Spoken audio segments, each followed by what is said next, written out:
سکتا ہے۔ تو اعلیٰ حضرت کی بارگاہ میں بھی ایک صاحب نعت لکھ کر کے لائے، کہا حضرت اس کو سناؤں؟ سناؤ اسے؟ میں سناؤ، اس لیے کہ اعلیٰ حضرت کہتے ہیں میں دو ہی لوگوں کی نعتیں قصدن سنتا ہوں، باقی نہیں، کیونکہ لوگ کچھ بھی گڑبڑ کرتے ہیں۔ کہا ٹھیک ہے آئے ہو تو سنا دو، چلو پڑھ دو، اپنا کلام پڑھ دو۔ وہ پڑھنے لگا، اتنا درد تھا کلام میں، اتنا درد اعلیٰ حضرت تڑپنے لگے۔ گویا وہ یہ کہہ رہا تھا کہ حضور میں آپ کے بغیر ایسے تڑپ رہا ہوں جیسے بغیر پانی کے مچھلی تڑپتی ہے، بغیر پانی کے مچھلی روتے رہے۔ اعلیٰ حضرت بڑے عاشق رسول تھے، بڑے سچے عاشق رسول تھے بھائیو، ایسے عاشق تھے جس چیز سے حضور کو نسبت ہو گئی اس سے پیار کرتے اور ٹوٹ کر پیار کرتے۔ بالخصوص وہ پالکی والا واقعہ تو آپ سنتے رہتے، حضور کی اولاد کی تعظیم کرتے تھے، میں وہ نہیں بیان کروں۔ ایک مرتبہ اعلیٰ حضرت نے نوکری پر ایک چھوٹے سے بچے کو رکھا، اے بچے ہمارے گھر کی عورتیں بازار نہیں جا سکتی، تم نے جانا ہے۔ وہ بچہ لگ گیا نوکری پر لگا۔ کچھ دن ایسے گزرے، پتا چلا کہ وہ بچہ سید زادہ ہے۔ اعلیٰ حضرت نے فرمایا گھر والوں کو خبردار، آقاؤں سے نوکری نہیں کرائی جاتی، آقاؤں کی نوکری کی جاتی۔ یار ہم نے فضیلت سادات پر تو بہتوں کی تقریر سنی، لیکن ادب کرتے جن لوگوں کو دیکھا ہے ان میں میرا امام صف اول میں ہے۔ اسی لیے کسی سید صاحب نے کہا تھا کہ ہم سوچتے تھے کہ اللہ نے اعلیٰ حضرت کو اتنی خصوصیت دی، لیکن پٹھان کیوں بنایا، سید کیوں نہیں بنایا؟ چاہتا تو سید بنا دیتا، پٹھان کیوں؟ اس لیے کہ سید ہو کر سیدوں کی بڑھائی کرتے تو لوگ کہتے منہ میاں مٹھو بن رہے ہیں۔ میرے اللہ کو یہ منظور تھا کہ میں احمد رضا کو پٹھان بنا کر کے پیدا کروں گا، اور یہ سیدوں کی تعظیم لوگوں کو بتائے گا تو پتا چلے گا کہ کس طرح احترام کیا جاتا ہے۔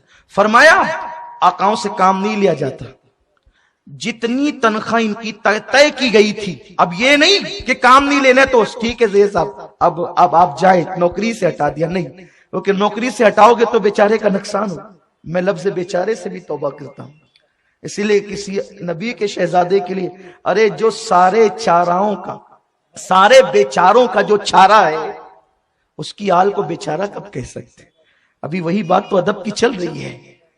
تو یہ نہیں کہا کہ ہٹا دو انہیں، فرمایا گھر والوں کام نہیں لینا، اور جتنی تنخواہ طے ہوئی تھی وہ بطور نذرانہ پیش کرنا، یہ ہٹائے بھی نہیں جائیں گے، بطور نذرانہ پیش کی جائیں گے۔ ایک مرتبہ اعلیٰ حضرت کے یہاں یہ قانون تھا، صوفی صاحب آپ بڑے شیدائی ہیں سادات کے، اور اسی میں آپ بدنام بھی ہوتے ہیں۔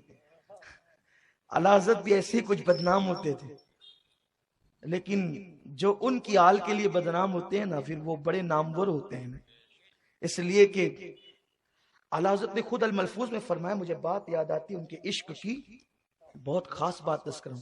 آج کل جو ہے نا کھیل تماشا بن گیا ہے عشق رسول، بات عشق کی جاتی ہے، لیکن اللہ اکبر، بس یہاں تک فرمایا اعلیٰ حضرت نے سادات غلطی بھی کرے نا تو ان کی غلطیوں کا ذکر نہیں کیا کریں۔ شریف مکہ جو سادات میں سے تھے بہت سختی کے ساتھ ٹیکس وصول کرتے تھے، سیدوں میں تھے ٹیکس وصول کرتے، اس سختی میں انہوں نے اتنی سختی کی کہ کبھی کبھی پردہ دار عورتوں سے برقعے اتروا کر بھی ان کو چیک کرواتے تھے۔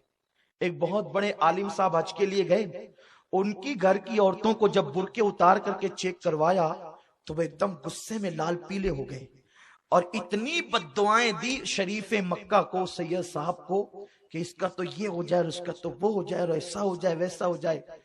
وہ حج پر تھے، لوگ لرزے کہ یار یہ بڑے علامہ صاحب اتنی بد دعائیں دے رہے ہیں شریف مکہ کو، اور اس نے ظلم بھی تو کیا ہے۔ لیکن اسی رات جب وہ سوئے تو اعلیٰ حضرت فرماتے ہیں خواب میں حضور علیہ السلام تشریف لائے اور فرمایا کہ مولوی صاحب بد دعا دینے کے لیے آپ کو میری ہی اولاد ملی تھی، میری آل ملی تھی آپ کو بد دعا دینے، اگر اس سے ظلم ہو گیا ہے، غلطی ہو گئی، انسان ہی تو ہے، لیکن تم بد دعا دے ہو۔ اعلیٰ حضرت فرماتے ہیں یہ حال ہے ان کا جن کے پاس رسول کی نسبتیں موجود ہے۔ اس لیے امام احمد رضا کے یہاں جب محفلیں سجتی نا تو سادات کو شیرنی ڈبل دی جاتی، اور جتنے لوگ آتے نذرانہ بھی دگنا دیا جاتا۔ ایک دن سید محمود صاحب وہ محفل میلاد میں موجود تھے، ان کو کسی نے غلطی سے اکہرا جو ہے وہ نذرانہ دے دی۔ جب ایک کوہرا نذرانہ ملا، وہ شیرنی کا ایک ہی تھال ملا، تو آئے کہا حضرت وہ کوئی قانون تبدیل ہو گیا کیا آپ کے یہاں؟ حضرت نے کہا کیا ہوا؟ کہا سیدوں کو تو ڈبل ملتا ہے، آج ایک ہی ملا۔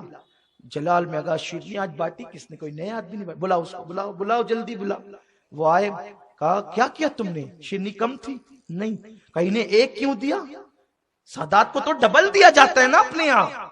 خبردار آج کے بعد یہ غلطی کرو گے تو بانٹنے سے محروم کر دیے جاؤ گے۔ جاؤ جتنے ہو سکتے ہیں سب بھرو اور لا کر کے دو، اور تمہاری سزا یہ ہے، ایک دیا نا اب ان کے گھر تک جا کے تھال پہنچا کے بھی آؤ۔ یہ امام احمد رضا کا عشق تھا، ایسے عاشق تھے، اس شان سے عشق رسول کا عالم تھا۔ ایک مرتبہ ناراض ہو کر کے کھانا پینا بند کر دیا، 18 دن سے زیادہ کھانا پینا بند کر دیا۔ یہ آئے منائے نہیں، یہ آئے منائے نہیں، یہ آئے منائے نہیں۔ لوگوں نے کہا یہ کسی سے مانتے نہیں، اور 18 دن ہو گئے بھوکے پیاسے رہتے رہتے، حالت خراب۔ لوگ کہتے ہیں حضرت بڑی تکلیف ہوگی۔ کہا کہ میرا کام فتویٰ لکھنا ہے، مسجد رضا میں نماز پڑھانا ہے، کسی کام میں کوئی کوتاہی ہوئی؟ جب کوتاہی نہیں ہوئی تو مجھے مجبور نہیں کرنا۔ لوگوں نے کہا یہ ایسے نہیں مانیں گے۔ بریلی شریف کے ایک سید صاحب کو بلا کر کہا آپ آئیے۔ سید صاحب آئے، اعلیٰ کہتے ہیں حضرت میں اپنے گھر سے دودھ لایا ہوں آپ کو پلانے کے لیے، آپ پیئیں گے؟ نظریں جھک گئی۔ دوسروں کا تو انکار ہو سکتا ہے، آقاؤں کا انکار نہیں ہو سکتا۔ تو میں انکار کروں گا تو میرے رسول مجھ سے، میرا محبوب ناراض ہو جائے۔ آپ نے اپنی پوری زندگی میں کسی سید کا کبھی نام لے کر نہیں پکارا۔ ایک نئے مولوی عبد المجید صاحب پڑھنے کے لیے آئے تھے، تعلیم حاصل کے لیے آئے تھے، تو جناب سید ایوب علی صاحب کا بیان ہے کہ ایک صاحب کو جو سید تھے نام لے لے کر کے پکارا تھا۔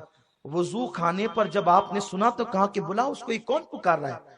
کہا کہ تمہیں معلوم ہے آقاؤں کا نام لے کر نہیں پکارا جاتا، کیا تم نے کبھی مجھے دیکھا کہ میں نے کسی سادات کا نام لے کر پکارا؟ کبھی میں نے ان کا نام لے کر پکارا؟ کبھی تم نے دیکھا؟ یہ امام اہل سنت کی محبت اہل بیت تھی۔ راوزی کیا اہل بیت کی تعظیم کریں گے؟ جب 14ویں صدی کے سادات کی میرے امام نے یہ تعظیم کی ہے تو مولا حسین اور مولا علی کی تعظیم کا عالم کیا ہوگا، کس طرح وہ احترام کرتے ہوں گے۔ بلکہ ایک مرتبہ یوں ہوا، بات یاد آتی ہے، ایک مرتبہ یوں ہوا کہ آپ کے محلے میں ایک سید صاحب رہتے تھے، شراب پیتے، سادات تھے، شراب پیتے۔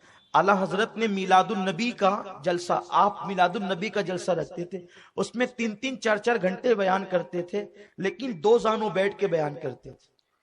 آپ نے کبھی رسول اللہ کا ذکر کیا پلتی مار کر نہیں کیا، یا ہماری طرح کرسی پہ بیٹھ کر نہیں کیا۔ لوگ امام احمد رضا کو سمجھتے کیا، وہ تو مولوی صاحب تھے۔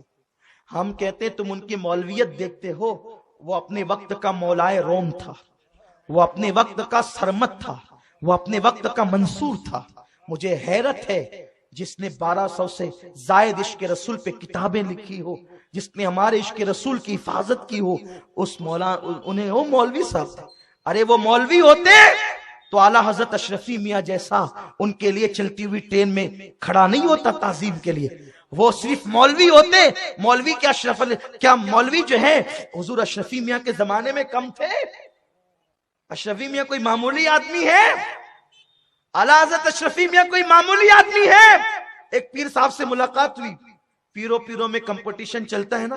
حضور اشرفی میاں کو کہا پیر صاحب پوری دنیا میں آپ کے مرید کوئی رجسٹر بھی بنایا ہے؟ آپ نے مسکرائے کہا اچھا آپ نے بنایا ہے؟ کہا رجسٹر اس لیے بنتے ہیں کہ ہمارے اتنے ہیں ہوتا ہے، ہونا بھی چاہیے، ہونا چاہیے، اچھی بات ہے، آن دا ریکارڈ ہونی چاہیے چیزیں، ہے نا۔ لیکن میرے آقا حضور اشرفی میاں سے کسی نے پوچھا حضرات افریقہ میں کہاں آپ کے مرید ہیں؟ مکہ شریف پہ حضور اشرفی میاں کے مریدین عرب و عجم میں تھے، بغداد شریف تک ان کے مریدین تھے ان کے زمانے میں۔ کہا آپ نے رجسٹر بنایا؟ کہا آپ نے بنایا؟ کہا ہاں ہم نے تو بنایا۔ کہا ہم نے کوئی نہیں بنایا، لیکن یہ بتائے جتنے رجسٹر پر آپ نے اپنے مریدوں کے نام لکھے ہیں سارے نام تم کو زبانی یاد ہے؟ اس نے کہا نہیں۔ حضور اشرفی میاں نے جبہ پہنے ہوئے تھے، فرمایا یہ دیکھ۔ جب جبے کا دامن کھول کر حضور اشرفی میاں نے بتایا تو دائیں بھی سری سر نظر آتے تھے، بائیں بھی سری سر نظر آتے تھے۔ کہا تم مریدوں کے نام رجسٹر میں رکھ کر یاد نہیں کر سکتے، ہم تو جبے میں ساتھ لے کر کے چلا کر۔ یہ حضور اشرفی میاں کی شان ہے۔ وہ اشرفی میاں ان کو قطب الارشاد کہتا ہے۔ ہم نے انہیں مولویوں کے کہنے پہ نہیں مانا ہے، ان آقاؤں کے کہنے پہ مانا ہے، ان آقاؤں کے کہنے پر انہیں قطب الارشاد مانا ہے۔ یہ شان ہے ہمارے بزرگوں کی، وہ امام احمد رضا عشق و محبت کا امام، جس کے لیے حضور اشرفی میاں جیسا تعظیم کے لیے اٹھ کر کے کھڑا ہوتا، جسے قطب الارشاد کہتا ہو۔